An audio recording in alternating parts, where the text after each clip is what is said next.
All right. Welcome back, Dee Dee, to the Wise Warrior Conversations. I know that we're talking about grief today, which um, is, for me, it's really fitting. When I was young, my grandfather died somewhere like between Thanksgiving and Christmas time. I remember he bought some like a Christmas present for me, but wasn't there to give it to me. Oh, Probably like somewhere between 7 and 8, like young enough that I didn't quite understand what death meant and all of yeah. that. And then my father passed away um, in December of 2020, like a week right after Thanksgiving, like a week and a day. Um, so, this time of year is definitely really challenging for me. And then, like 2 weeks after, my dad passed, I had to, put my 20 plus year old cat down. So, like, December of 2020 was like not a, Oh, so I really understand the grief. And I think, like, last year was like, the first year where I didn't feel like I collapsed around that time frame. I'm sorry. I didn't realize my phone was in here. Throwing it under the desk. The Mercury retrograde, It right? is. Well, when you mentioned your dad, as soon as you mentioned your dad, something white flew across the screen. Oh. You might see it again in the recording. Um, so like I know you do a lot of like the mediumship work and you've been in um kind of elderly care. So I'm sure that this is a subject that like you have a lot of knowledge around and um so I've As got well as my own personal grief, right? It's something we all share in common. so uh So thank you for sharing your story. So many people this time of year are not holly and jolly and festive because, many people are preparing for their last holiday season with someone. They know it's coming. Some people are preparing for their first holiday season without someone. And then some people are just trying to get through yet another year without someone they love. So my goal today is to just kind of offer some tips on some things to make it a little less painful. Nothing I'm going to say is completely going to take it away, but it's my intention to share a little bit of hope. And I guess the one thing that I would start out by saying is much like you just said, this feeling won't last forever. It feels like it at the time, but if I can offer any hope, it's that this too shall pass. And but there's a lot of stages of grief, and a lot of us know what those are. And I mean, I'll just share with you for those that don't, there's denial, anger, bargaining, depression, acceptance, finding meaning. And sometimes that process can take a few months, sometimes a few years. There's no timeline to follow. And I know in your own case, it was what, 4 years since you were able to kind of just start feeling a little bit better, yeah. right? Like last year was like I think the first year where like I made it through the month without like feeling like everything was collapsing. But the years before that there was a lot of like pretty much like depression. Yeah. Felt like, I was collapsing, my business was collapsing, and just a lot of like having to unpack deep emotion. So like, I ended up having to find like various coaches and healers to help me transition through those times and let go of things. Oh, wow. So That's a great tool that a lot of people, I'm sure, never even thought of. Um, for me, it was as the oldest of eight kids, Christmas was like a big deal. There were presents everywhere. But beyond that, my mom was an artist and she would make homemade gingerbread houses, like the homemade gingerbread itself. Then she would take out these cardboard pieces that she had drawn and cut them to make the actual house. And they were not gingerbread houses, they were works of art. And she would give them as Christmas gifts, and people's mouths would just fall that it was so stunning and so beautiful. And it was such a representation of her love for others. And then after she passed, for the next 6 years until my dad passed, um, he never put the Christmas tree up again. So that was difficult to see my dad struggling also through that grief. And why do you think it is that grief manifests so strongly during the holidays? Well, because What's your opinion? there's so many memories during those times, and they're happy memories, and it's all of a sudden not a happy time. You know, Right. and it's even, we may have talked about this like during our first conversation of like those little moments that you don't think about that, like it's like a bullet through the heart. Like, I remember like the first time, at my mom's house, like getting ready to set the table, and it's like, oh, I Mm-hmm. one set of stuff back because Yeah. it's no longer here. So like, that kind of stuff around the holidays, and especially like if you had a big holiday thing. Yeah. So And I think too, out of nostalgia, sometimes we also tend to make those memories bigger and better than what they may have really been.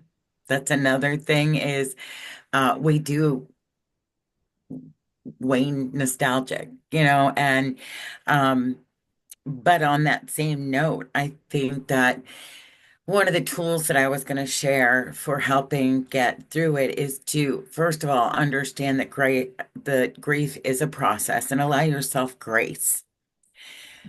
And grace is such an all-inclusive word for so many things, but in this capacity, it means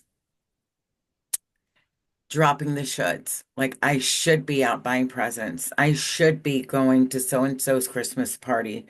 I should this. I should just fill in the blank. That's grace, allowing yourself to not have to do the shoulds. Um, Being gentle with yourself is another thing. Just being like, you know what? Yeah, this sucks and it hurts, and I'm probably never going to get through this. Accept that, say it, be okay with it, and then replace it with a different thought. So it's about retraining your mind almost to think of things in a different capacity.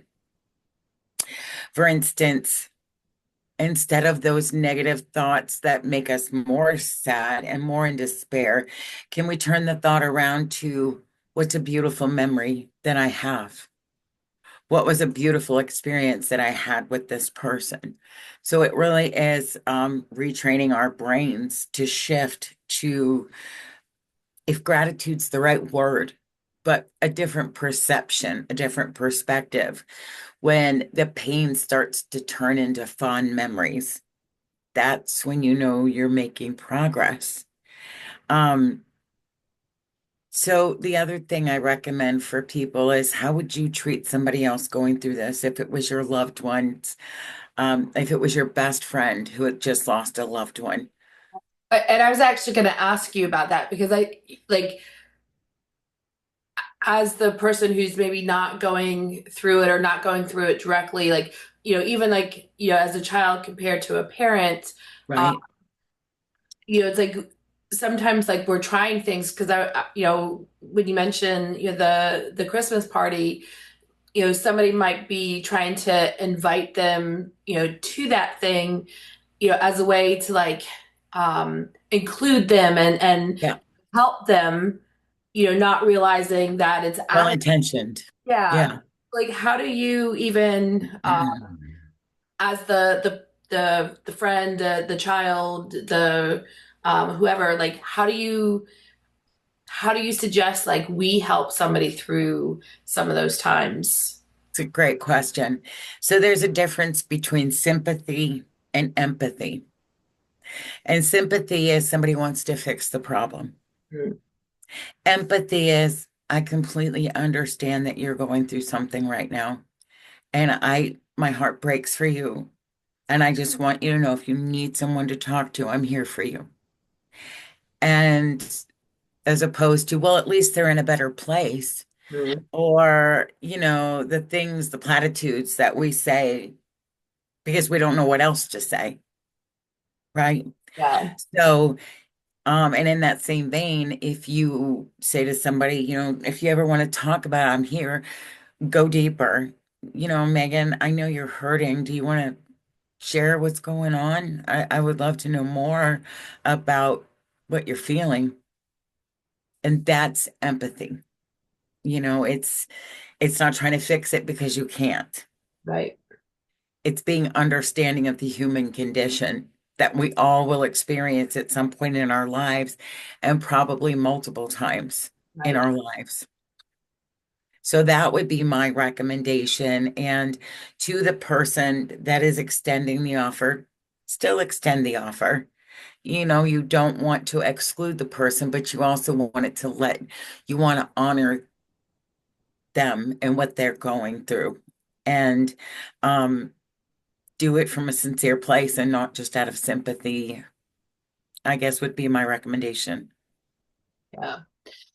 And it's hard. I think even having gone through experiences, there still isn't like the right words to say. Never. You kind of like go to those platitudes. And I think, again, they're still often from that place, whether it's, sympathy or empathy, but like, you know, there's that understanding of there's no words. So these are There's no words. the things I have. Um, and I remember having a conversation with somebody, and it wasn't like a fresh wound for them. Um, but like this judgmental thing of like against people saying those things, which it's like I understand, but like people are doing the best that they can because there are no words, Right. and it's like that compassion and grace and everything kind of has to go both ways. Even if it's like Yep. you may like as the grieving person, you may not have the grace in that moment. Right. But like also hindsight being able to be like, yeah, there are no words. And I didn't really realize that until like I went through my own grief Right. with my father and like there like somebody could say all the right things and it still wouldn't be the right thing for me. There is no right thing. Yeah. Right. And I think it's important too for the person who is grieving to understand that they do still have love, that people that are extending a conversation, a hand, an invitation, it's from a place of love. And that as dark as the moments may seem or feel, you're still loving your life. Mm-hmm. And I feel like sometimes it's so hard to be grateful when we're going through these darkest of times. And, but yet, if you can look at it in that perspective, oh, I am loved. People do care about what I'm going through, even if they don't know what to say. People care about me. And that's huge too. The other thing I was gonna say is that because there is no timeline, grief comes in waves. I started crying for my mom who passed 8 years ago the other day out of nowhere. Nothing that I'm aware of triggered it. It was just a longing. Like, oh, I miss my mom. Oh, I miss my dad's wisdom. I miss knowing that my dad had the answer to any problem. And, or at least I believed he did. Um, But in that same vein of where we were talking about knowing that you do have love and support, who do you want to include in your support circle? Mm. Who are those people that you absolutely trust that can listen to you tell the same story 50 times and aren't going to be, you're dragging me down, you're depressing me. Who's your person in your circle? Who's your friend that you can call at 1 o'clock in the morning sobbing without even having to say what's going on? They Mhm. know. So I think that's a super important tool, if you will, to have that. Yeah. And I even think like, um, the people who have memories of like your past loved one, like I love, the friends that I've had who have met my dad and, have like stories about my dad, like, hearing, their remembrance of my dad. Like Absolutely. my one The friend, history. yeah, like my one friend, her name's Jennifer. And my sister's like high school best friend's name was Jennifer. So like, it's a easy name to remember. And, she came home to spend like a college holiday or vacation with me and had been there for like a week. My dad used to smoke, so, and she did too. Like they were outside, in the garage smoking cigarettes and, drinking coffee every morning. And like the last day she's there, they're in this conversation and my dad looks at her and is like, what's your name again?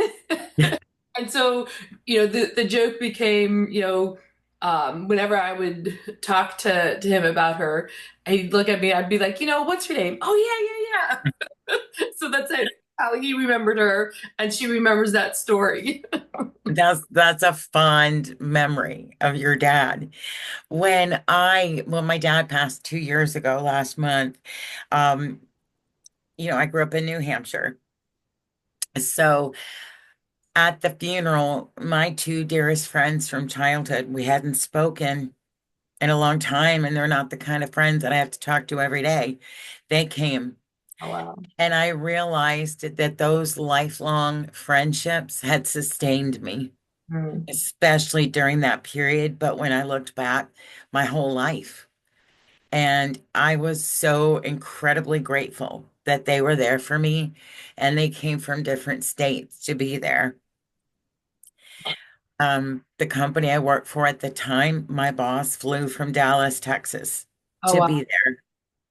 I was beyond overwhelmed at the love and the grace that was shown to me during that time. Wow. And just like you with the stories, it's like I have a history with my friends, and my father was from Virginia, had a really thick Southern accent. And growing up outside of Boston, that really stood out, So my friends would imitate his Southern accent. So, that's just another fun thing about that history and those fun memories. So I encourage that too for anybody trying to support somebody going through grief. Can you hear my phone going off again? It's under my desk. Okay, good. I put my foot on it. Oh, um, The other thing I would recommend is the holidays can be overwhelming between the what we feel are obligations and family and cooking and the do what feels right for you. Listen to your own body, your own intuition, your own instincts, your own mental health. I am not up for this. And be okay with saying that. mm, Be okay with those boundaries and understanding that sometimes in that moment you need to take care of you, that it's okay to be a little bit selfish.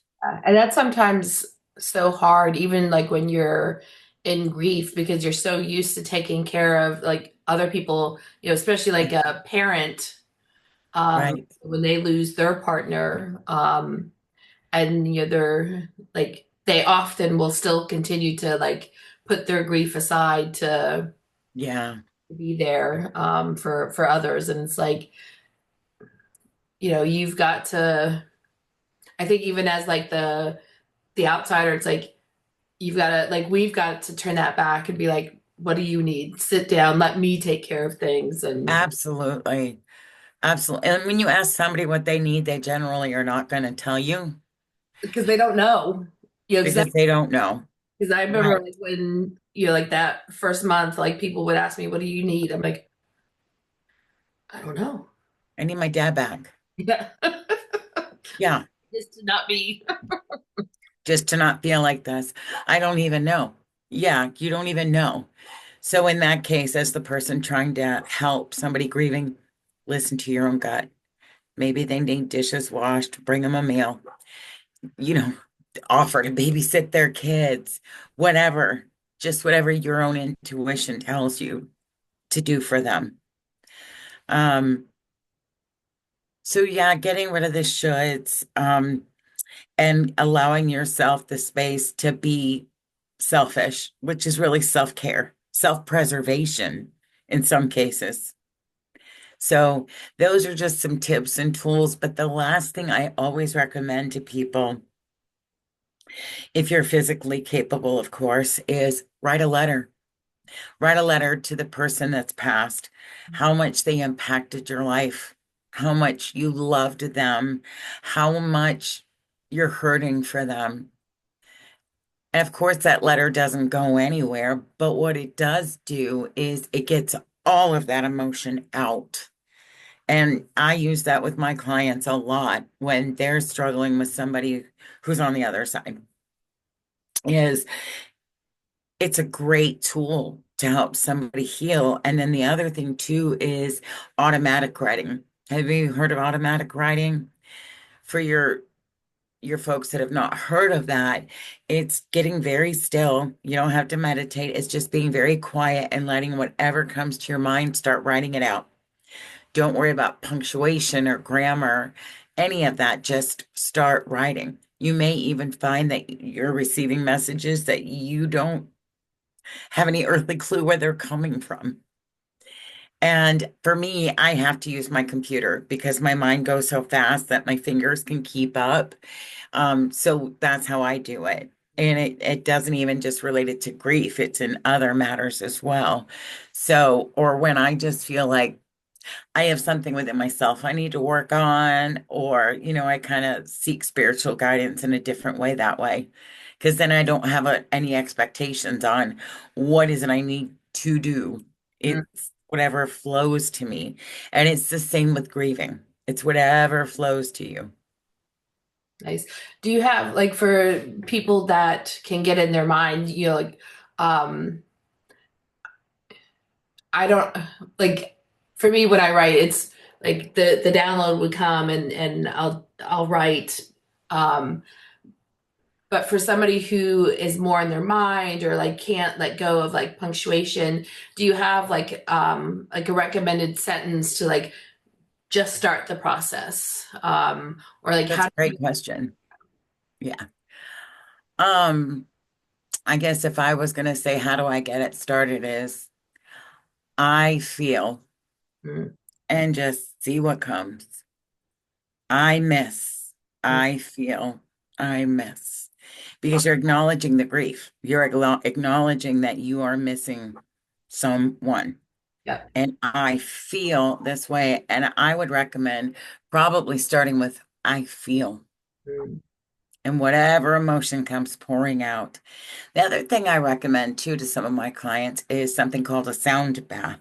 mm, And for those who don't know what that is, you can YouTube this. But sound bath is a series of crystal balls that are played, or bowls that are played almost like instruments, and they have different sounds and different vibrations. And I always recommend that too for people who are kind of stuck in their head, mm. is to just listen to that, and even sometimes before bed, because a lot of that grief and will carry over into your sleep and will cause sleeplessness, etc. Yeah. And I know like there's certain breath work facilitators who are really good about helping like doing breath work, for the sole purpose of getting the grief out of the body and processing, Yeah. there. those are great tools too. So I'm glad that you suggested some things. Um, I have two questions. The first question, like, why do you think so many people kind of pass like in this November, December timeframe, around like the holidays? Why do you think that there's so much around that time? I'm really not sure. I don't really, why do most people pass between 3 and 5 a.m.? I don't know. I think there's some things we're not meant to know. That would be my answer to the answer of, I don't know. Just curious. Me too. And then like for people who are going through grief, and I know like I'm gonna kind of pull from TV, but like you see TV, somebody a grieving widow, and then going to somebody who is a medium, but not a good medium like you, somebody who's just there to try and take their money. How do you like for that person who's desperate to like reconnect with somebody who has crossed over, like how do you help them, or how would you like recommend somebody find like somebody like you who isn't going to bleed them dry? Like what are things that they need to be mindful of, um, Sure. still kind of getting some of their needs met? That's a great question. Look at their reviews because anybody that's worth their salt is going to have good reviews. I always tell people too, there are tons of choices when it comes to mediums. Listen to your gut. And what I have found most of my clients tell me is that I just felt drawn to you. And I think that if somebody is sincere and legitimate, you can tell. Yeah. But when you're online and you're just looking at mediums in general, that's going fishing, right? And you really don't know what you're going to get. Yeah. So, um, I always tell people use a recommendation from somebody you trust. And if that's not like your first go-to, check out their reviews because those reviews you cannot manipulate, you cannot pay for them, you cannot, there's a lot of things that somebody can't get around. So that would be my next recommendation. Those are very good recommendations. And it's sad that there are people who will take advantage of somebody during like those moments of grief. Their Um, most vulnerable points in their lives. yeah. Do you think that it's even important for the grieving person to wait a certain amount of time? Because I would even assume like the person who's crossed over, they go through kind of a transition period and won't necessarily be available immediately for communication. Not always, every situation is different. I have found that people who have passed from suicide or overdose or somewhat of a more tragic life, if they're passing, I find that usually they need to go to a place of healing first before they can come through. And I'm not able to determine that ahead of time. I find out usually during this session. Uh, but I mean, I've had somebody come through the next day. Now, I will say I had to put my ethical brakes on. Um, I had a woman whose mom was in the other room transitioning, Mm, and she wanted to do a reading with me, and I was like, no, this is not the right time. You need to go be with your mom. mm. And I know she was trying to proactively prevent the grief. I know what she was trying to do, but for me, it wasn't right for her. And I was the one who was going to be doing it. So, but when a soul crosses over, there is no time on the other side. That's just an earth thing. So there is no predetermined time, I would say. Well, what about for the person who is grieving, the one that's left behind? Do you find that there is kind of a recommendation of like, give it some time, go through a little bit of the process, and then, have a Yeah. session? Yeah, so there is no timeline on that either, but for my own personal recommendation, I would recommend at least give yourself a week to get through the services, to get through the business part of it, and to just catch your breath. Um, that's my own personal recommendation, but I mean, I have seen families in senior living and senior care where, mom or dad just passed and the facility is saying you need to have the belongings out within 7 days.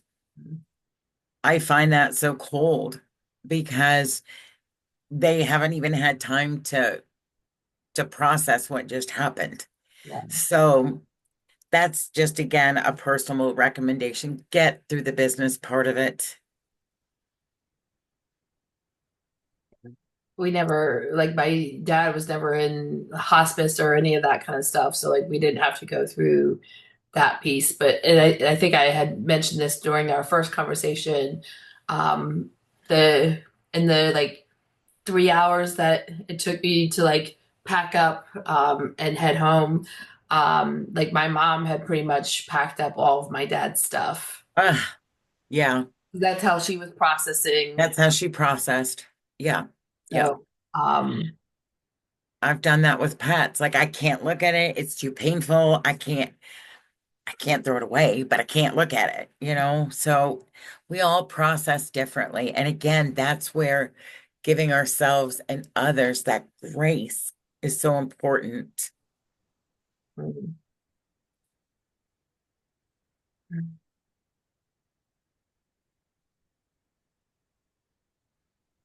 Megan.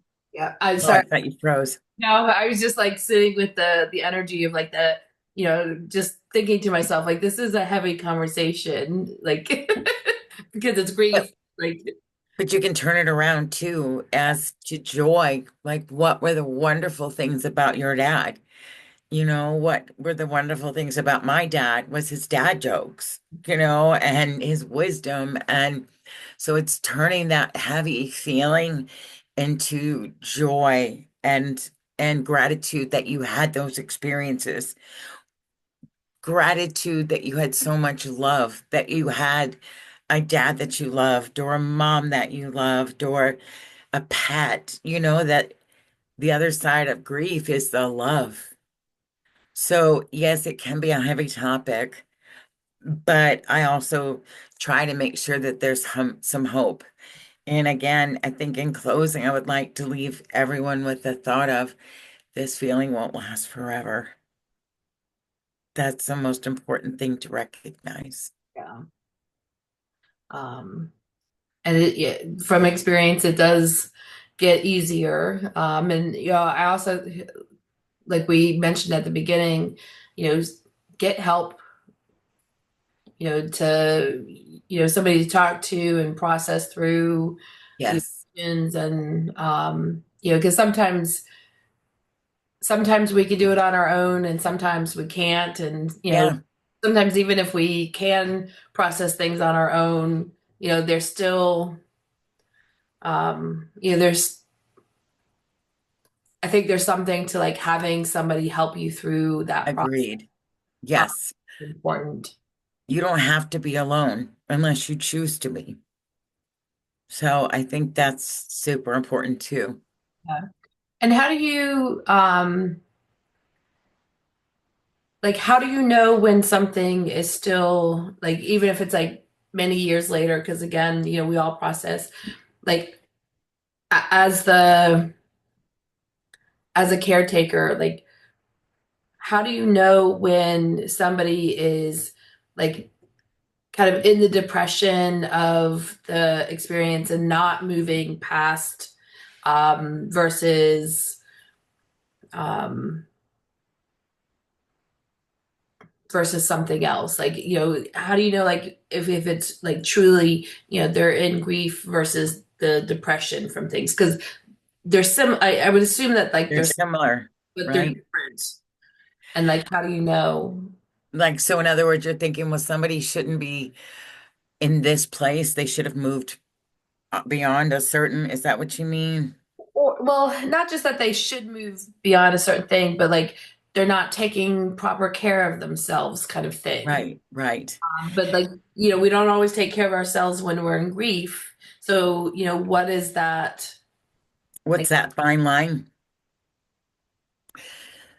Well, because there is no timeline on and everything comes in different stages. Allow the process unless you feel the person is a danger to themselves. And in that case, step in, like let's just say it's mom, for example. Mom, I'm concerned, and then whatever it is. And you still have to honor their free will. well, because I'm going through stuff, and we've talked a couple different times with, about my mom, and really hitting that kind of memory loss Yeah, age, and we have conversations here and there about like, the future stuff. Um, and it's getting to that point where it's like right now it's like, yes, I see your free will, and at some point I'm gonna trump your free will. and that's where the safety comes in, you know, There's that like as the child, right. like there's a grief of going through that as well, like of like this the slow loss of a loved one. Absolutely. Well, and it's not really it's slow and it's fast and it's everything all at once, Exactly. and this weird dance between I'm the child, but I also have to act as a parent, or um Yeah. and like how do you help clients through that phase? Because especially like if depending on how old your clients are, like there's the you're grieving the loss of one parent as you're starting the process of Grieving another. yeah. And you've already begun them. And a lot of families don't realize that when they're dealing with an aging loved one, that you are already beginning the grieving process because you're seeing the decline of your own parent and you're seeing your own mortality in the decline of your parent. So when is it safe or when is it appropriate to step in? When there's a couple different measures, but if the person's not taking care of themselves, as you said, they're not eating, they're not bathing, whatever those are. There's a lot of different options as far as, the holistic way, like you recommended, which most people of a certain age aren't going to do. Let's be real about that. Um, but there are in-home health places that will come in that are not clinical, but are, can help with medicine, can help with bathing and stuff like that. And that's kind of where you're starting to trump Mhm. their decisions. It's a gentle way of trumping what you are, and then you'll go through that dance for a while until a different decision has to be made. Nothing else is working. Do I take this burden on and bring mom or dad into my home? And I attempt to manage them while having a career and a family and my own children? Or do I look at long-term care options? And again, every single one of those comes with a form of grief because there's guilt and grief mixed together. Mhm. Mhm. So you sprinkle in a little bit of guilt with the grief, and it's a double-edged sword. So those would be some suggestions just from my personal experiences. Thank you. And You're I welcome. I know that I'm not the only one going through that experience. I'm sure there's quite a few No, in my group and on YouTube that are going through that. So I know you do the mediumship, and you're working with pets. Do you also do any like coaching and healing with like people like myself who are going through that transition, and like that those grieving stages, um, without having like just that transition phase. Like, do you help clients with that as well? I can. It's not anything I've specifically focused on. Since I've moved out of the healthcare space and being in a facility, I mean, I'm still a certified dementia practitioner and I'll always be. But I have really turned my focus more towards my mediumship development and helping people in a different capacity. And I'm not necessarily even like talking about from the standpoint of like dealing with the dementia, because like I think you need to find somebody who is like close uh, Yeah, in proximity, but like the right.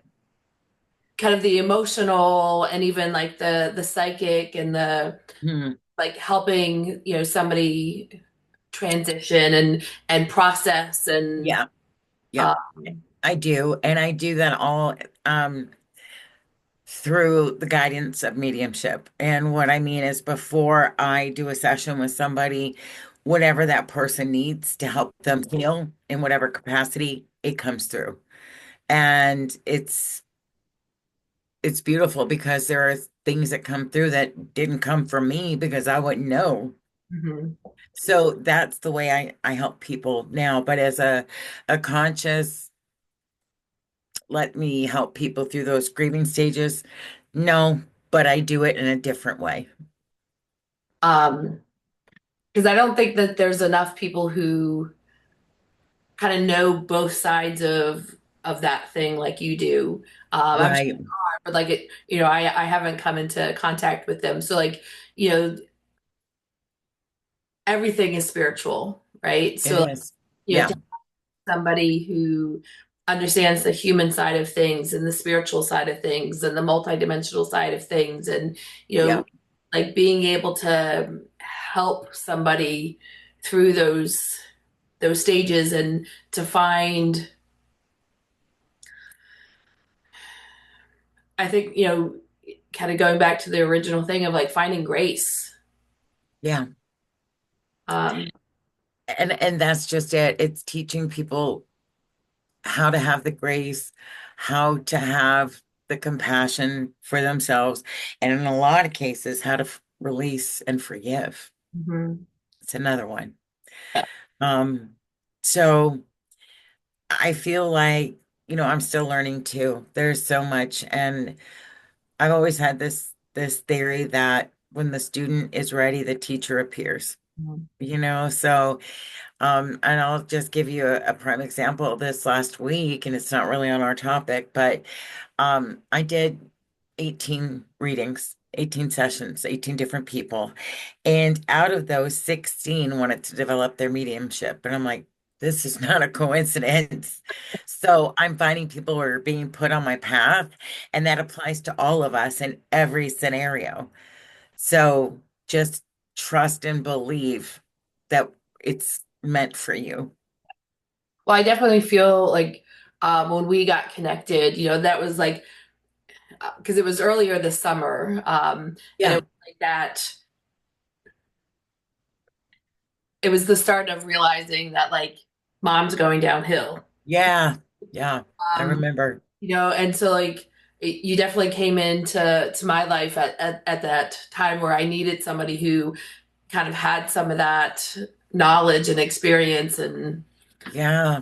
so That's a prime example. Yeah. Thank you. Exactly. And as I have wanted to develop my own mediumship abilities, I've had some incredible teachers who I feel like now it's my turn to mentor and to teach. So the path always has room for you, for your teacher to come through. And that's just, if there's such a word, that it's magical. And there really is joy and grace and all of those beautiful things. yeah. Um, so I will include your website. Um, Thank you. you currently have gift certificates, I do. and you're also doing the pet psychic Yes. work. So, yes, I recently discovered that ability when my own pet crossed over earlier, and she was the first one who ever communicated with me or I could communicate with. So I've now recently realized that I can communicate with pets both past and living. Yep. And I got my friend, like she's got a cat um who is very hyperactive, and she's like, I need to figure out what is going on with him. What does he need? So Yeah, I'm hoping that like that's what she'll choose, although, I it's am her choice, but I may sprinkle that in.